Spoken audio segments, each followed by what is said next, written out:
Warning: this content you are about to watch talks about disturbing content such as mental health issues, psychological abuse, self-harm, violence, and so on.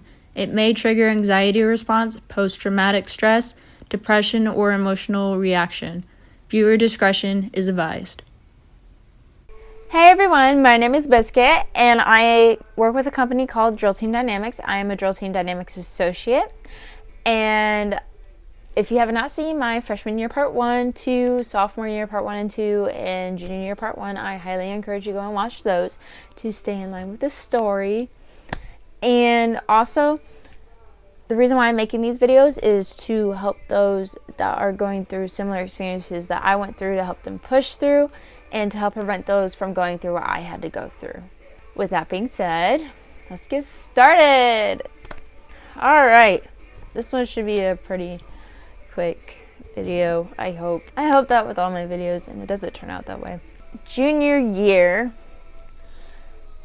was a lot more hard towards the end of my year because I was doing a lot of different things. I'm going to backtrack for a second, but at the beginning of the semester when our instructor was ill, I forgot to mention this in the last video, but there was a time where it's basically where my job was so important. I had so many different things to do for the core in the unit, and when our instructor fell ill, a lot of the stuff kind of fell onto me and a couple other people in the unit, as well as the other instructors. And so I was trying to get things done and please the instructors while trying to make sure that my team was being run smoothly and everything. And there was this one time where I needed to get something done and things were not being communicated properly, and I got so frustrated and so fed up that I was boiling angry. Like, I could not physically be there because I was so mad and upset and frustrated at everything and anything. Like, practice was supposed to start and I was already all over the place. I was like, I can't do this. And I looked at my team leaders and they were like, are you okay? And I was like, yes, I need y'all to run practice today. I need y'all to get this, this, and this done today. Make sure it's good to go. I can't be here. I have to go home. And it was because I was so mad that I knew that if I was there, it was not going to be a good day. I was glad that I went home that day, but I should have never been so angry and frustrated in the first place. If you ever get so upset, like you're at your boiling point, like you're ready to just like scream and lash out, leave. Just leave. Be like, I need to go. Like, that was a rough day. I don't ever wish on anybody that they ever get as mad or as angry or as frustrated I did that year, because it was absolute crap. To top it all off, I was in a very bad relationship where we were verbally abusive towards one another. So what I mean by that is that that person was being verbally abusive towards me and I was being verbally abusive towards them. So it was coming from both parties. We did not communicate very well, which also made me more frustrated, which added on to my anger.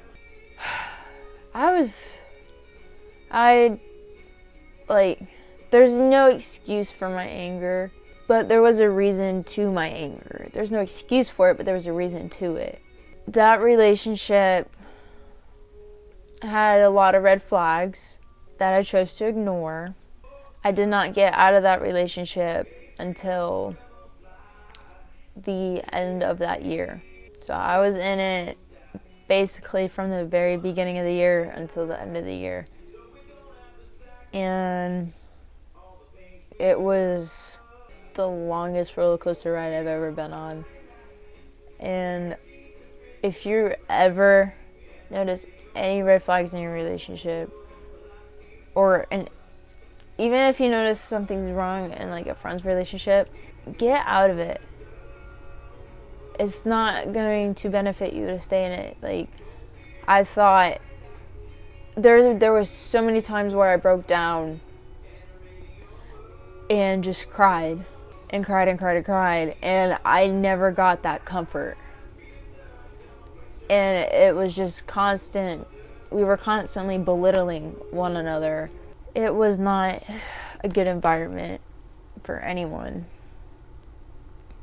And it was constant yelling, screaming, saying the worst imaginable things to one another.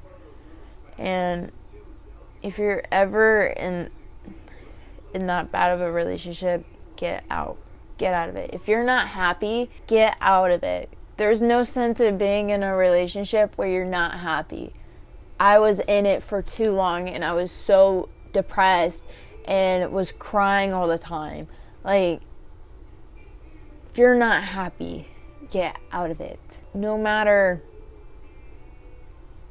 what they say, you need to be happy. You need to be happy with yourself. You need to be happy with the relationship. You need to be happy with everything that's going on around you. If I would have stayed in it, it probably would have gotten worse from both ends. So just keep in mind, if you're not happy in a relationship and it's taking a mental toll on you and it's like verbally wrong, get out of it. Because I wish I would have listened to myself so many times, and even my friends, like, they saw how bad it was and they were wanting me to get out of it, and I just could not do it. I would be like, okay, I'm gonna do it, and I never did it. I never got out of it. I just prolonged it until it got to a certain point, and I was like, I can't do it. Yeah, in a normal relationship, you'll be upset and you might be crying sometimes, and that's totally fine. But as long as you're both talking about your feelings and you're communicating to one another properly, and you're understanding why one another is upset, then yeah. But you have to have that foundation there to build off of. And that even goes for with like teams and whatnot. Like, say if you're fighting with your friend on the team, right? And you're just constantly arguing with one another and making each other feel bad, you talk it out. You talk out and be like, hey, why did you say this and this? And then they'll be like, oh, I said it because of this. And then be like, okay, I understand, but this hurt my feelings in this and this way. You have to communicate very well. And it takes practice. Like, I've had to practice it. Even with the DTD internship, like, us interns, we had to practice doing that. I want to say there was 6 of us, and there was a point where there was like 12 people in a Airbnb, and there's a lot of tension being built up, and so we all had to take that time and sit down with one another and talk about how we felt. And we had to take that time and listen and be like, okay, I understand that you felt this way and whatnot. And it takes practice. It really does. But it's very beneficial to learn how to communicate. And I believe that it was for the best for me to get out of it. And for him as well. But a lot of my anger and frustration was based from that relationship, on top of a lot of things going on with the team and the unit or core itself. And I'm very sorry about this lighting. Like, I'm having to find snippets during the day in order for me to make these videos for y'all and talk about my experiences with you guys. Yeah, my lighting's very poor. I'm having to do this at like 11, 12 o'clock at night.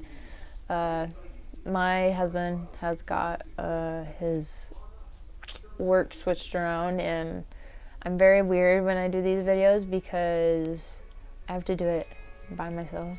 I can't do it when he's in the room. I don't know why. I can't. In order for me to be real and one-on-one with y'all, I have to be by myself. And when he's here, it just makes it awkward. But I love him. Make sure that you're taking your time out of your day to reflect on things and making sure you're happy yourself. And looking back on it, there could have been a lot better communication. And due to that poor lack of communication is why things were the way they were. Communication is key to everything. It is key to everything. When you're at work, when you're talking to your family, when anything, you always have to communicate about something, right? So communication is key.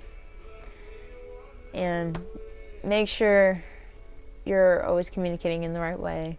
Make sure you're always communicating and giving that other person the time to speak about their feelings and why they did what they did, okay? With that being said, there was a few other things that happened that year, but there's really no need to mention it. I had to deal with a lot of things that year as a commander, and it was a rocky boat ride. Yeah, so now that concludes my junior year. So make sure that if you have any questions at all, like, please, I will answer them. Any questions y'all have about ROTC, anything drill related, I will answer them in my next video for senior year part 1. I will answer them at the end. So if you have any questions about anything, let me know. Drop them in the comments below and I will get them answered to the best of my ability. Stay safe. Love yourself. Bye. For more information on how to get help, you can visit National Domestic Violence Hotline and call 1-800-799-7233, or you can text LOVIES to 1-867-331-9474. They're available 24/7, or you can visit their website at www.thehotline.org.